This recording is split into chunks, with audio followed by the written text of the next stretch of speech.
351 kilometre लंबे dedicated freight corridor खंड का तथा प्रयागराज में डेडिकेटेड फ्रेट कॉरिडोर के संचालन के लिए अत्याधुनिक नवनिर्मित कंट्रोल भवन का लोकार्पण अपने कर कमलों द्वारा रिमोट का बटन दबाकर करें। माननीय प्रधानमंत्री जी।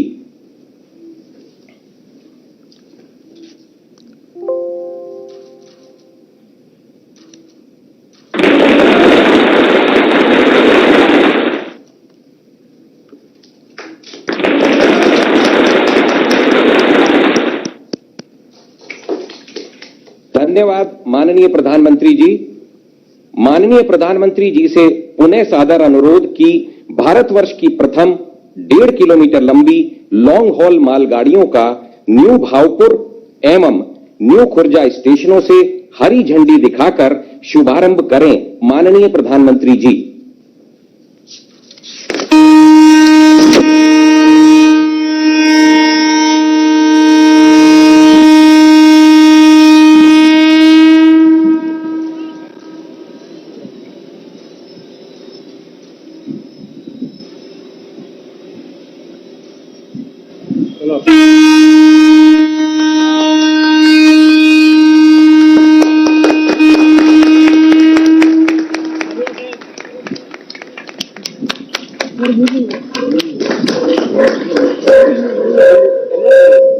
धन्यवाद माननीय प्रधानमंत्री जी। माननीय प्रधानमंत्री जी से सादर निवेदन है कि इस अवसर पर प्रेरक संबोधन से हम सभी का मार्गदर्शन करें। माननीय प्रधानमंत्री जी। उत्तर प्रदेश की राज्यपाल श्रीमती आनंदीबेन पटेल, मुख्यमंत्री श्रीमान योगी आदित्यनाथ जी, केंद्रीय रेल मंत्री भाई पीयूष गोयल जी, संसद में मेरे सभी सहयोगीगण, यूपी सरकार के मंत्रीगण, कार्यक्रम से जुड़े अन्य सभी वरिष्ठ महानुभाव, भाई और बहनों, आज का दिन भारतीय रेल के गौरवशाली अतीत को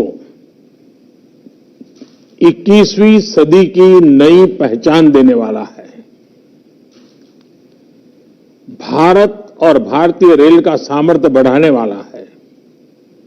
आज आजादी के बाद का सबसे बड़ा और आधुनिक रेल इंफ्रास्ट्रक्चर प्रोजेक्ट धरातल पर उतरते हम देख रहे हैं।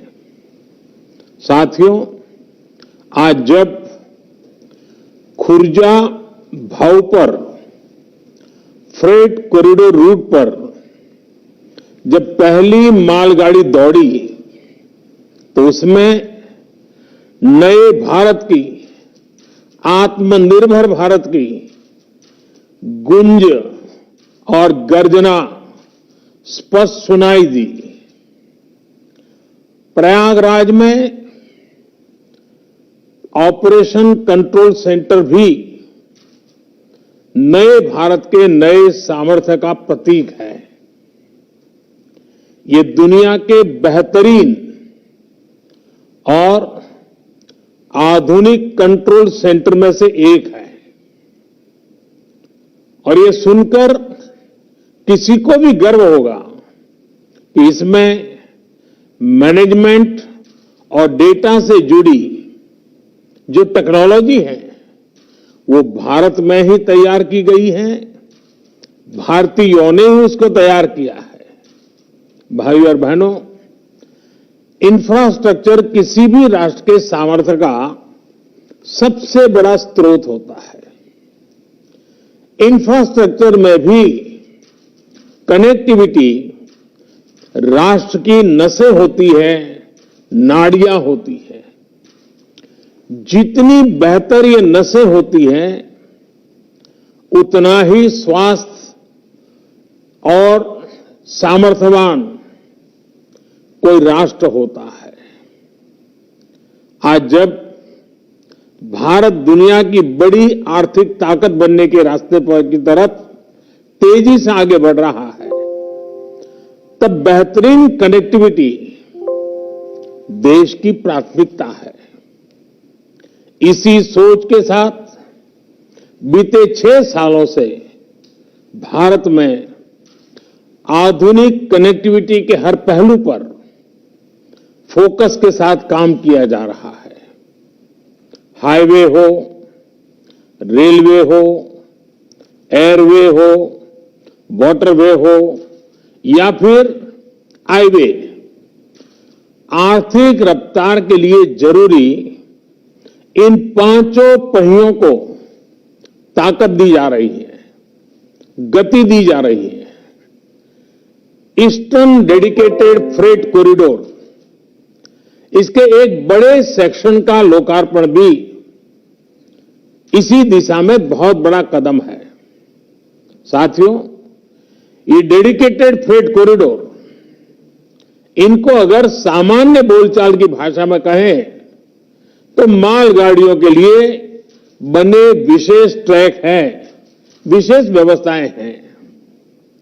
इनकी जरूरत आखिर देश को क्यों पड़ी? हमारे खेत हो, उद्योग हो या फिर बाजार, ये सब माल ढुलाई पर निर्भर होते हैं। कहीं कोई फसल उगती है, उसको देश के अलग अलग हिस्सों में पहुंचाना पड़ता है, एक्सपोर्ट के लिए बंदरगाहों तक पहुंचाना पड़ता है। उसी तरह उद्योगों के लिए कहीं से कच्चा माल समंदर के रास्ते से आता है, उद्योग से बना माल बाजार तक पहुंचाना होता है, या फिर एक्सपोर्ट के लिए उसको फिर बंदरगाहों तक पहुंचाना पड़ता है। इस काम में सबसे बड़ा माध्यम हमेशा से ही रेलवे रही है। जैसे जैसे आबादी बढ़ी, अर्थव्यवस्था बढ़ी, तो माल ढुलाई के इस नेटवर्क पर दबाव भी बहुत बढ़ता गया। समस्या ये थी कि हमारे यहां यात्रियों की ट्रेनें और मालगाड़ियां दोनों एक ही पटरी पर चलती हैं। मालगाड़ी की गति धीमी होती है। ऐसे में मालगाड़ियों को रास्ता देने के लिए यात्री ट्रेनों को स्टेशन पर रोका जाता है। इससे पैसेंजर ट्रेन भी समय पर नहीं पहुंच पाती है और मालगाड़ी भी लेट हो जाती है। मालगाड़ी की गति जब धीमी होगी, जगह जगह रोक टोक होगी, तो जाहिर है ट्रांसपोर्टेशन की लागत ज्यादा होगी। इसका सीधा असर हमारे खेती, खनिज उत्पाद और औद्योगिक उत्पादों की कीमत पर पड़ता है। महंगे होने के कारण वो देश और विदेश के बाजारों में होने वाली स्पर्धा में टिक नहीं पाते हैं, हार जाते हैं। भाई और बहनों, इसी स्थिति को बदलने के लिए फ्रेट कॉरिडोर की योजना बनाई गई। शुरू में 2 डेडिकेटेड फ्रेट कॉरिडोर तैयार करने की योजना है। पूर्वी डेडिकेटेड फ्रेट कॉरिडोर पंजाब के औद्योगिक शहर लुधियाना को पश्चिम बंगाल के दानकुनी से जोड़ रहा है। सैकड़ों किलोमीटर लंबे इस रूट में कोयला खाने हैं, थर्मल पावर प्लांट है, औद्योगिक शहर है। इनके लिए फीडर मार्ग भी बनाए जा रहे हैं। वहीं पश्चिमी डेडिकेटेड फ्रेट कॉरिडोर महाराष्ट्र में जेएनपीटी को उत्तर प्रदेश के दादरी से जोड़ता है। लगभग 1500 किलोमीटर के इस कॉरिडोर में गुजरात के मुंद्रा, कांडला, पीपावाव, दहेज और हजीरा के बड़े बंदरगाहों के लिए फीडर मार्ग होंगे। इन दोनों फ्रेट कॉरिडोर के इर्द गिर्द दिल्ली मुंबई इंडस्ट्रियल कॉरिडोर और अमृतसर कोलकाता इंडस्ट्रियल कॉरिडोर भी विकसित किए जा रहे हैं। इसी तरह उत्तर को दक्षिण से और पूरब को पश्चिम से जोड़ने वाले ऐसे विशेष रेल कॉरिडोर से जुड़ी जरूरी प्रक्रियाएं पूरी की जा रही हैं। भाई और बहनों, माल गाड़ियों के लिए बनी इस प्रकार की विशेष सुविधाओं से एक तो भारत में यात्री ट्रेन की लेट लतीफी समस्या कम होगी। दूसरा ये कि इससे मालगाड़ी की स्पीड भी 3 गुना से ज्यादा हो जाएगी और मालगाड़ियां पहले से 2 गुना तक सामान की ढुलाई कर पाएगी, क्योंकि इन ट्रैक पर डबल डेकर यानी डिब्बे के ऊपर डिब्बा ऐसी मालगाड़ियां चलाई जा सकेगी। मालगाड़ियां जब समय पर पहुंचती और पहुंचेगी तो हमारा लॉजिस्टिक नेटवर्क सस्ता होता जाएगा। हमारा सामान पहुंचाने का जो खर्च है वो कम होने के कारण सामान सस्ता होगा, जिसका हमारे निर्यात को लाभ होगा। यही नहीं, देश में उद्योग के लिए बेहतर माहौल बनेगा, ईज ऑफ डूइंग बिजनेस बढ़ेगी, निवेश के लिए भारत और आकर्षक बनेगा। देश में रोजगार के, स्वरोजगार के अनेक नए अवसर भी तैयार होंगे। साथियों, ये फ्रेट कॉरिडोर आत्मनिर्भर भारत के बहुत बड़े माध्यम बनेंगे। उद्योग हो, व्यापार कारोबार हो, किसान हो या फिर कंज्यूमर, हर किसी को इनका लाभ मिलने वाला है। लुधियाना और वाराणसी का कपड़ा निर्माता हो या फिरोजपुर का किसान, अलीगढ़ का ताला निर्माता हो या राजस्थान का संगमरमर कारोबारी, मलिहाबाद का आम उत्पादक हो या कानपुर और आगरा का लेदर उद्योग, भदोही का कालीन उद्योग हो या फिर फरीदाबाद की कार इंडस्ट्री, हर किसी के लिए ये अवसर ही अवसर लेकर आया है। विशेष तौर पर औद्योगिक रूप से पीछे रह गए पूर्वी भारत को ये फ्रेट कॉरिडोर नई ऊर्जा देने वाला है। इसका करीब करीब 60% हिस्सा यूपी में है, इसलिए यूपी के हर छोटे बड़े उद्योग को इससे लाभ होगा। देश और विदेश के उद्योगों में जिस प्रकार यूपी के प्रति आकर्षण बीते सालों में पैदा हुआ है, वो और अधिक बढ़ेगा।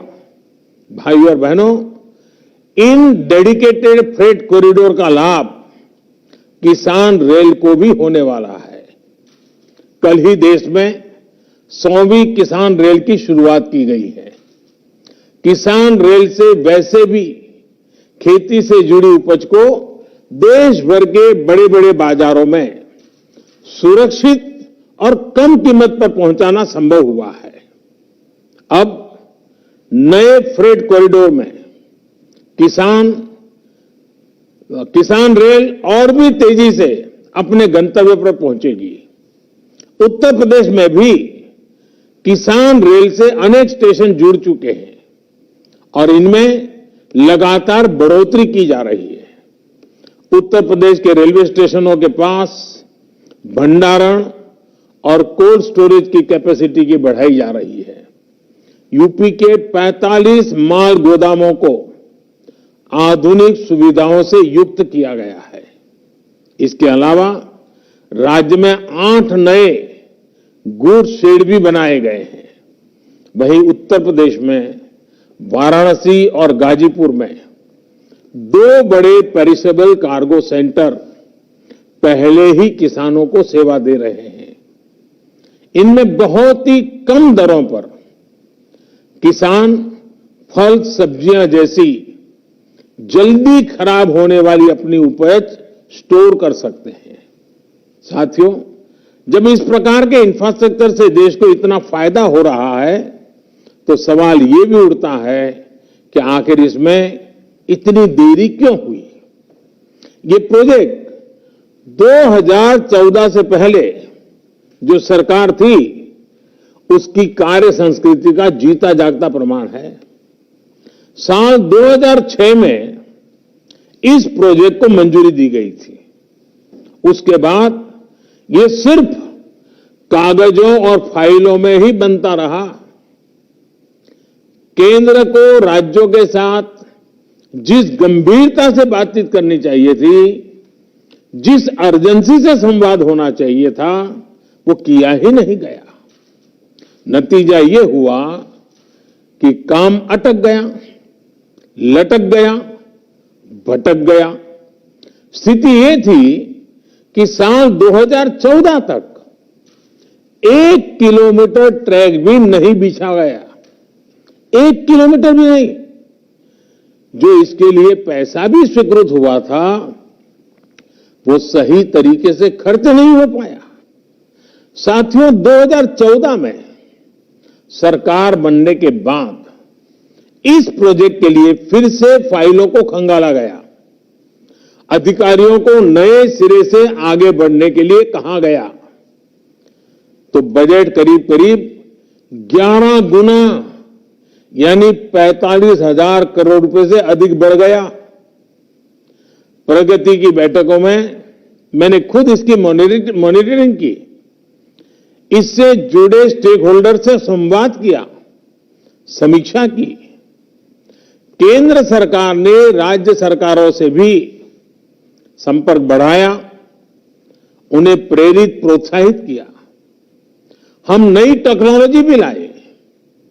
इसी का परिणाम है कि करीब 1100 किलोमीटर का काम अगले कुछ महीनों में पूरा हो जाएगा।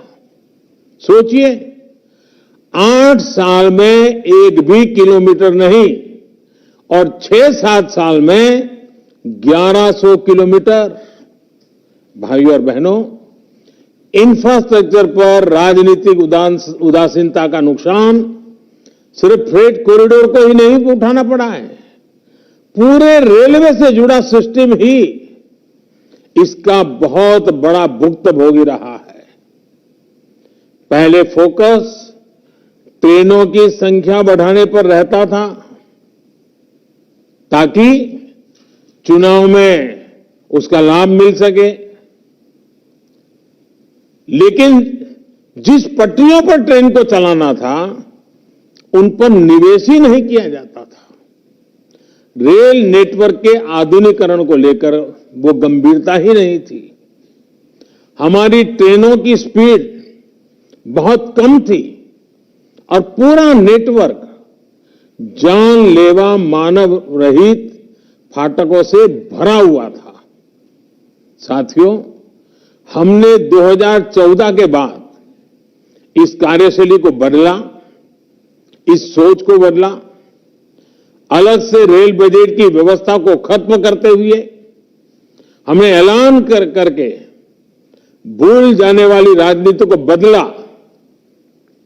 हमने रेल ट्रैक पर निवेश किया, रेलवे नेटवर्क को हजारों मानव रहित फाटकों से मुक्त किया, रेलवे ट्रैक को तेज गति से चलने वाली ट्रेनों के लिए तैयार किया, रेलवे नेटवर्क के चौड़ीकरण और बिजलीकरण दोनों पर फोकस किया।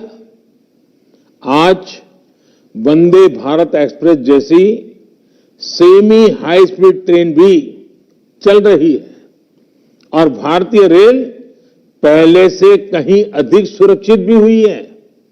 साथियों, बीते सालों में रेलवे में हर स्तर पर रिफॉर्म्स किए गए हैं।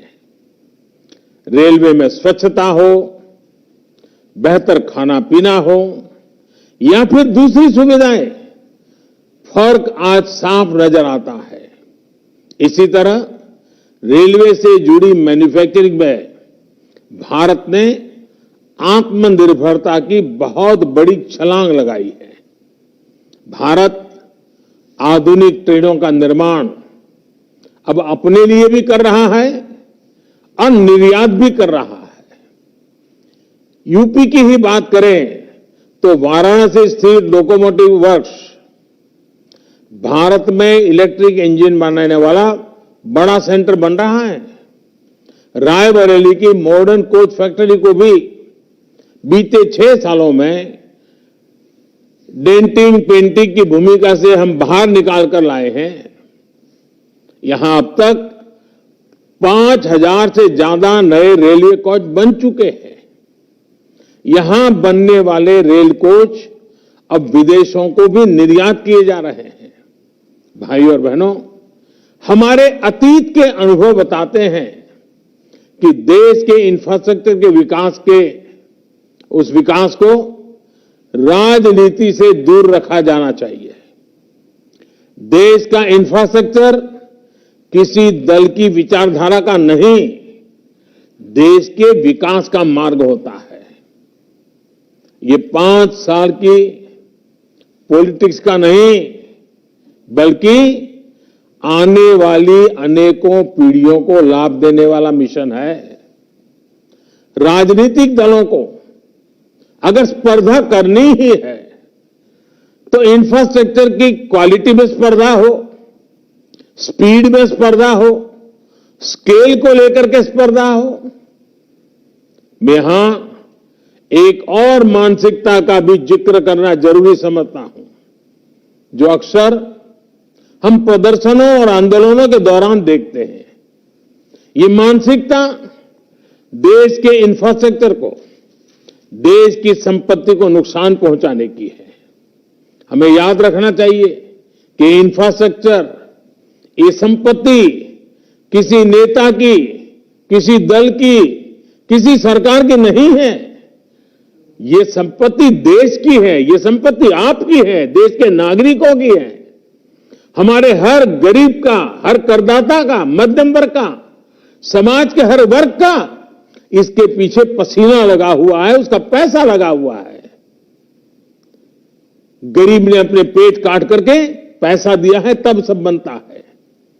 इसको लगने वाली हर चोट देश के गरीब, देश के सामान्य जन को चोट है। इसलिए अपना लोकतांत्रिक अधिकार जताते हुए हमें अपने राष्ट्रीय दायित्व को भी नहीं भूलना चाहिए। साथियों, जिस रेलवे को अक्सर निशाना बनाया जाता है, वो किस सेवा भाव से मुश्किल परिस्थितियों में भी देश के काम आती है, ये कोरोना काल में दिखा है। मुश्किल में फंसे श्रमिकों को अपने गांव तक पहुंचाना हो, दवा और राशन को देश के कोने कोने तक ले जाना हो, या फिर चलते फिरते कोरोना अस्पताल जैसी सुविधा देना हो, रेलवे के पूरे नेटवर्क का, सभी कर्मचारियों का ये सेवा भाव देश हमेशा याद रखेगा। यही नहीं, इस मुश्किल समय में रेलवे ने बाहर से गांव लौटे श्रमिक साथियों के लिए 1 लाख से ज्यादा दिनों का रोजगार भी सृजित किया है। मुझे विश्वास है कि सेवा, सद्भाव और राष्ट्र की समृद्धि के लिए एक निष्ठ प्रयासों का ये मिशन अनवरत चलता रहेगा।